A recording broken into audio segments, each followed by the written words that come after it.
तेरी आखिरी ख्वाहिश क्या है? मेरी आखिरी ख्वाहिश है कि मैं आपसे शादी करना चाहता हूँ। तुम्हारा दिमाग तो खराब नहीं हो गया? मैडम, आप मान जाएं तो आपका क्या जाएगा? ये तुम्हारी ख्वाहिश हरगिज पूरी नहीं हो सकती।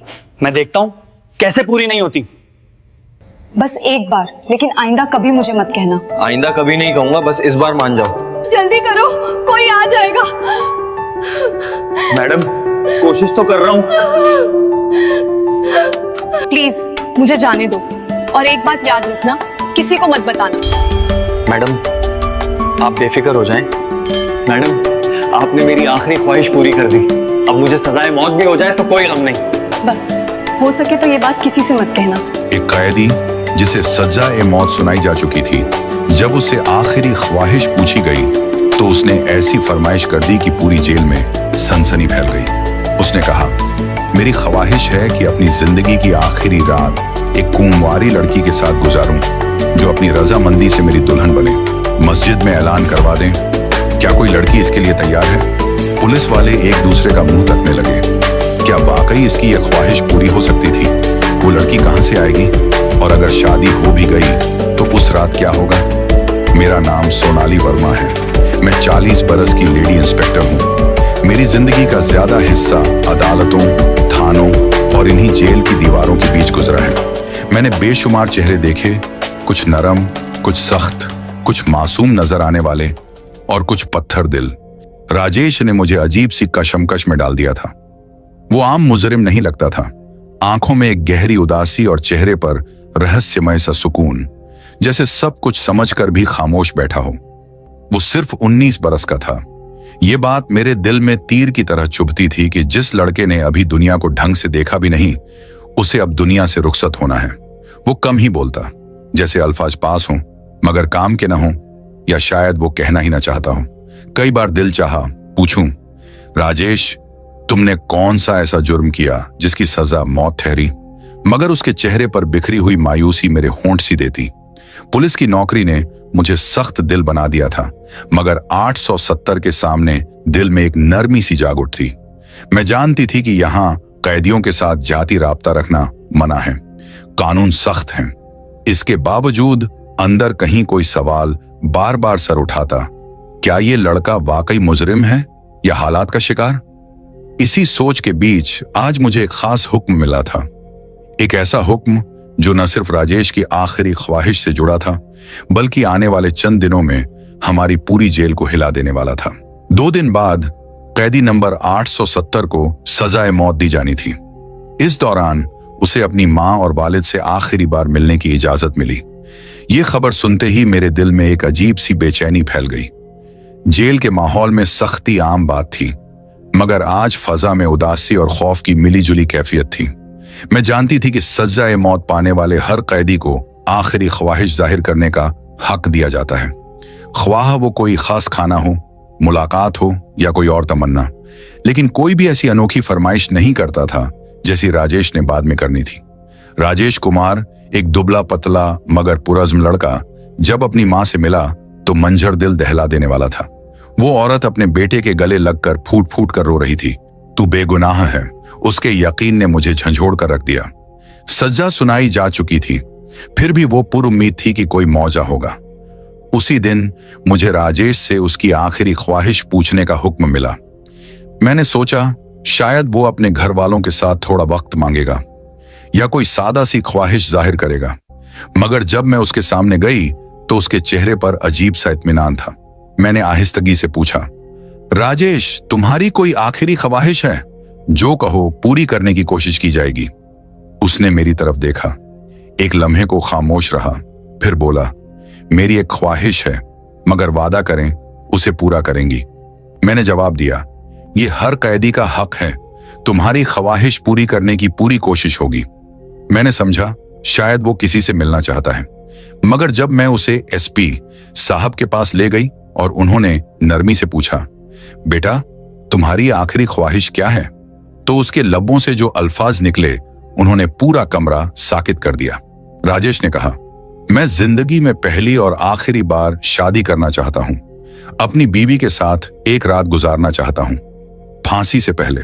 राजेश की बात सुनते ही कमरे में सन्नाटा छा गया। मैं, एसपी साहब और बाकी अफसर सब हैरत से एक दूसरे का मुंह देखने लगे।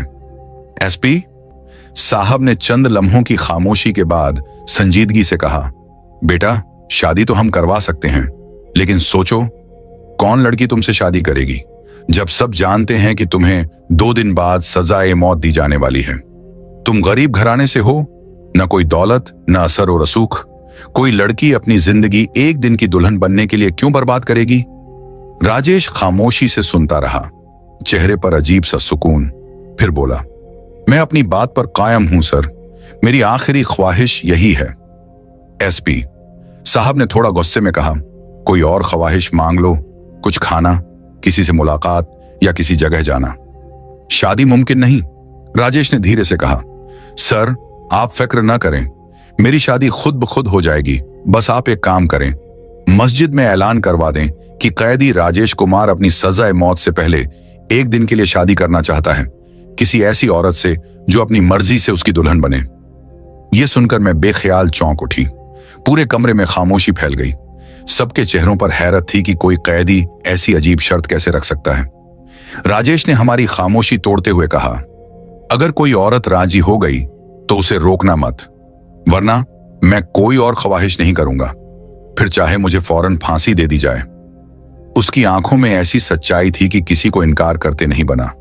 एसपी साहब ने कंधे उचकाते हुए कहा, ठीक है ऐलान करवा देते हैं, मगर हमें यकीन है कोई औरत नहीं आएगी। भला कौन ऐसी शर्त पर शादी करेगा? उसी शाम जेल के करीब वाक़े मस्जिद से ऐलान गूंज उठा, कैदी नंबर 870 राजेश कुमार अपनी आखिरी ख्वाहिश के तौर पर एक दिन के लिए किसी औरत से शादी करना चाहता है। अगर कोई औरत अपनी मर्जी से राजी हो तो वो जेल इंतजामिया से राब्ता करे। यह ऐलान पूरे कानपुर में फैल गया, मगर हमारे दिलों में यकीन था कि कोई नहीं आएगा। हम सबका यही ख्याल था कि कोई भी औरत ऐसी शर्त पर आगे नहीं आएगी। राजेश एक गरीब घराने से था, न शोहरत न हैसियत। उसे कौन दुल्हन के रूप में कबूल करता? हमें यह सब एक मजाक सा लगा, मगर ऐलान के सिर्फ 1 घंटे बाद एक सिपाही हांफता हुआ मेरे ऑफिस में आया। मैडम, जेल के दरवाजे पर एक लड़की दुल्हन के लिबास में खड़ी है और उसके साथ एक पंडित जी भी हैं। यह सुनकर एसपी साहब और मैं दोनों हैरान रह गए। हम तेजी से बाहर निकले तो सामने 17-18 साल की एक नाजुक सी लड़की खड़ी थी। वो सुर्ख जोड़े में मलबूस थी, सजी हुई, मगर चेहरे पर अजब सुकून और अज़्म था। उसके साथ एक बुजुर्ग पंडित जी खड़े थे, हाथ में शादी का रजिस्टर लिए हुए। एसपी साहब ने सख्त लहजे में पूछा, पंडित जी ये क्या माजरा है? ये लड़की कौन है? उन्होंने अदब से जवाब दिया, साहब ये लड़की खुद मेरे पास आई थी। इसने कहा कि वो राजेश कुमार से शादी करना चाहती है। मैंने लाख समझाया कि बेटी वो सजाए मौत का कैदी है, तुम क्यों अपनी जिंदगी बर्बाद कर रही हो? मगर वो न मानी।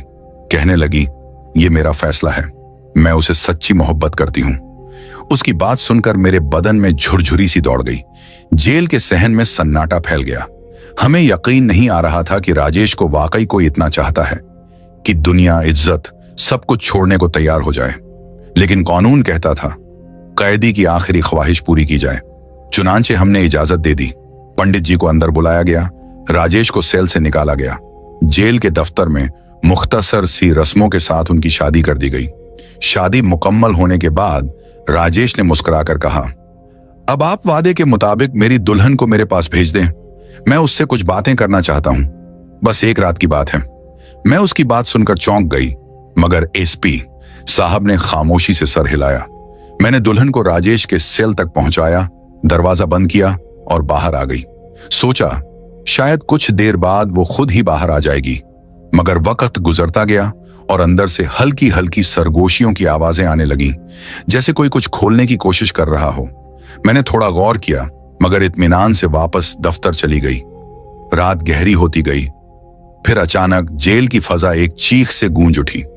मैं दौड़ती हुई राजेश के सेल की तरफ पहुंची। दरवाजा खोला तो वो लड़की दुल्हन के लिबास में खड़ी थी, घूंघट नीचे और सांसें बेतरतीब। वो लड़की बेतरतीब सांसें ले रही थी, पूरा बदन कांप रहा था। मैंने हैरानी से पूछा, क्या हुआ? तुम तो अपनी मर्जी से शादी करके आई थी, अब क्या बदल गया? वो लड़खड़ाती आवाज में बोली, मुझे यहां से निकालो, मैं यहां नहीं रहना चाहती। मैंने तंजी लहजे में कहा, क्यों? मोहब्बत का नशा उतर गया या अब अंजाम का खौफ जाग गया? मगर वो खामोश रही, कपड़ों के पल्लू मुट्ठियों में भींचे खड़ी थी। चेहरे पर ऐसा खौफ था जैसे किसी डरा देने वाले ख्वाब से गुजरी हो। मैंने दरवाजा खोला तो वो लड़की बिजली की तरह बाहर निकल पड़ी, बिना कुछ कहे तेजी से चली गई। मैंने सेल फिर बंद किया और वक्त सी वापस अपने दफ्तर आकर बैठ गई। सारी रात ख्यालों में डूबी रही, फिर थकान के मारे सो गई। मुझे क्या खबर थी कि सुबह होते ही एक तूफान आ रहा था। सूरज निकला ही था कि एसपी साहब गुस्से में मेरे दफ्तर में दाखिल हुए। इंस्पेक्टर सोनाली, फौरन जाओ और देखो राजेश कहाँ है। मैंने हैरानी से कहा, सर वो अपने सेल में होगा, जाओ देखो। वे गरजे। मेरे दिल की धड़कन तेज हो गई। मैं दौड़ती हुई राजेश के सेल की तरफ गई। दरवाजे के पास जाकर आवाज दी, राजेश बाहर आओ। मगर अंदर से कोई जवाब नहीं आया। पेशानी पर पसीना आ गया। मैंने खिड़की से झांका। अंदर एक शख्स मर्दाना लिबास में दीवार के पास लेटा हुआ था। मैंने दरवाजा खोला, आगे बढ़ी और जैसे ही उस शख्स को सीधा किया, मेरे कदमों तले जमीन निकल गई। ये वही लड़की थी जो कल दुल्हन बनकर आई थी। अब वह राजेश के कपड़ों में मलबूस बेहोश पड़ी थी। मेरे हाथ कांपने लगे। एसपी साहब भी वहां पहुंच गए। मंजर देखकर वे दहाड़ पड़े, ये क्या तमाशा है? राजेश कहां है? मैं कुछ न बोल सकी। वे चिल्लाए, तुम्हारी लापरवाही ने जेल का निजाम हिला दिया। एक सज्जाए मौत का कैदी फरार हो गया है। मैं सन्न रह गई थी, दिमाग सुन्न हो गया था। हम सबको एहसास हुआ कि राजेश ने एक ऐसी चाल चली थी जिसने हमें अंधा कर दिया। वह दुल्हन के लिबास में जेल से फरार हो चुका था और यह लड़की, शायद उसकी साथी, जानबूझकर उसके लिए कुर्बानी बन गई थी। जब वह होश में आई तो बिल्कुल पहरे से शांत लहजे में बोली, आप लोगों ने राजेश के साथ नाइंसाफी की है। वह सज्जा-ए मौत का हकदार नहीं था। मैंने गुस्से से कहा, यह अदालत फैसला करेगी। वह हल्की सी मुस्कान के साथ बोली, फैसला वक्त करेगा और वक्त साबित करेगा कि वह बेगुनाह है। एसपी साहब ने सख्ती से हुक्म दिया, राजेश को फौरन तलाश करो। अगर हमने उसे न पकड़ा तो अंजाम भयंकर होगा। सारी जेल में खलबली मच चुकी थी। एक सज्जाए मौत का कैदी हम सबको धोखा देकर भाग गया था। एसपी साहब गुस्से में आग बगूला थे और मेरा दिल तेजी से धड़क रहा था। मैं समझ नहीं पा रही थी कि मैंने इतनी बड़ी गलती कैसे कर दी। मैंने एक ऐसे शख्स पर भरोसा किया जिसने हमें आंखों में धूल झोंक दी। अब सिर्फ एक ही रास्ता था, उस लड़की से सच उगलवाना। राजेश को ढूंढना मुमकिन नहीं था। वो कई घंटे पहले फरार हो चुका था। मैंने सख्त लहजे में कहा, देखो लड़की, अब तुमसे सवाल होंगे। अगर तुमने सच न बताया तो अंजाम अच्छा नहीं होगा। वो परसुकून थी, जैसे सब कुछ पहले से तय हो। बोली, मैं राजेश के बारे में सब सच बताऊंगी। मैंने गौर से देखा, उसके चेहरे पर न कोई घबराहट थी न पछतावा। मैंने पूछा, क्या वो वाकई तुम्हारा भाई है या तुम लोगों ने ये ड्रामा रचाया था? वो कुछ लम्हे चुप रही, फिर धीरे से बोली, नहीं, वो मेरा हकीकी भाई नहीं है। मेरे अंदर गुस्से की लहर दौड़ गई। तो फिर तुमने ये सब क्यों किया? तुमने उससे शादी क्यों की? तुम दोनों ने जेल को बेवकूफ बनाया। राजेश फरार हो गया, मगर याद रखो, हम उसे ढूंढ निकालेंगे।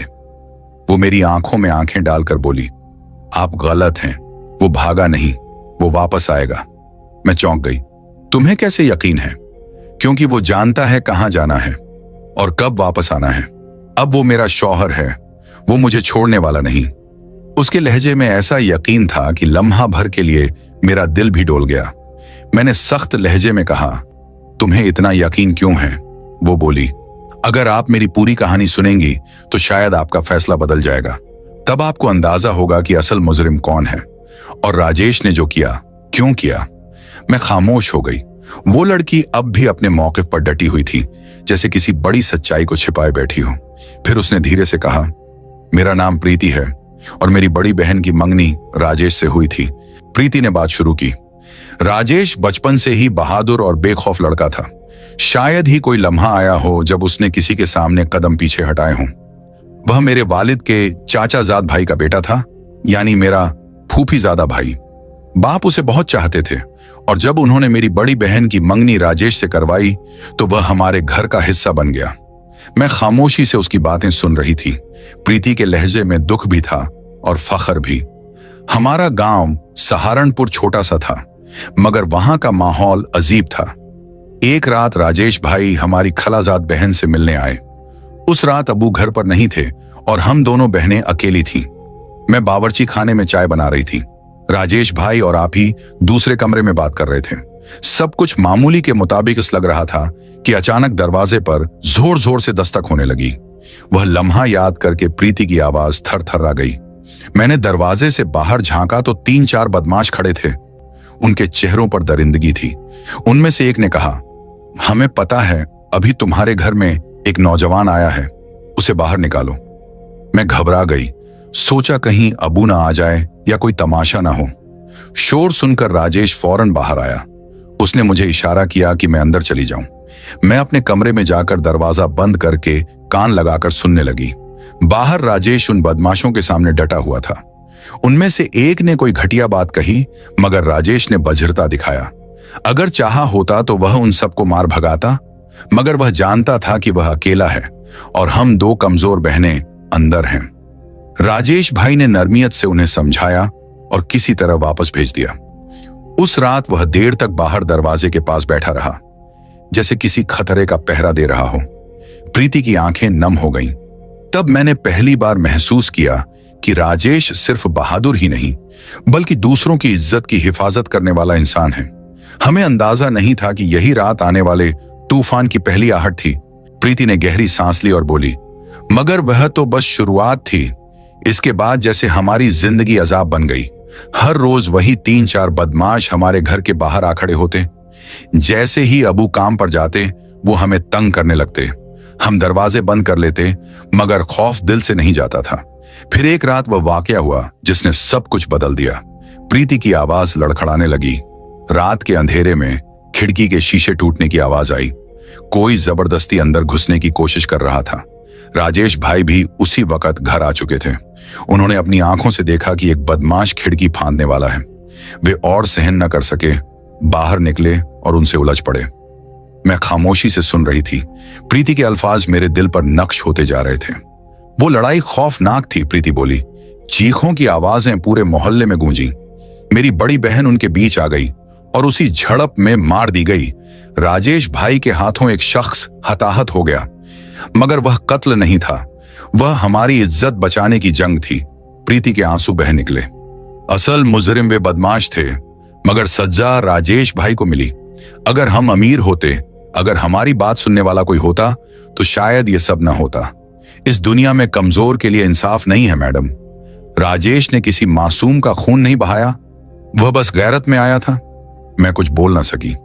प्रीति ने आंसू पोंछे और बोली, यह सब राजेश की मां की साजिश थी। उसने कहा था, मैं अपनी दूसरी बेटी कुर्बान कर दूंगी, मगर अपने बेटे को फांसी नहीं होने दूंगी। मैं सकते में आ गई। प्रीति बोली, हां, मैंने खुद को उस मंसूबे के लिए पेश किया ताकि राजेश बच सके।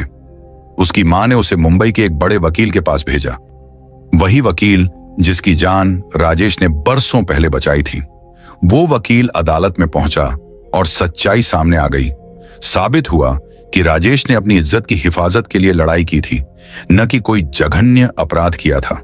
अदालत ने उसे बाइज्जत बरी कर दिया। प्रीति की आंखों में चमक आ गई।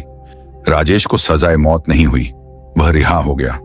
मैं देर तक चुप बैठी रही। प्रीति जा चुकी थी, मगर उसकी कहानी मेरे दिल में बस गई थी। मैंने खिड़की से बाहर देखा। आसमान पर हल्की सुबह की रोशनी फैल रही थी। मेरे दिल में गुजर गया, कुछ कहानियां वक्त के साथ मटती नहीं, वे हमेशा दिल के किसी कोने में जिंदा रहती हैं।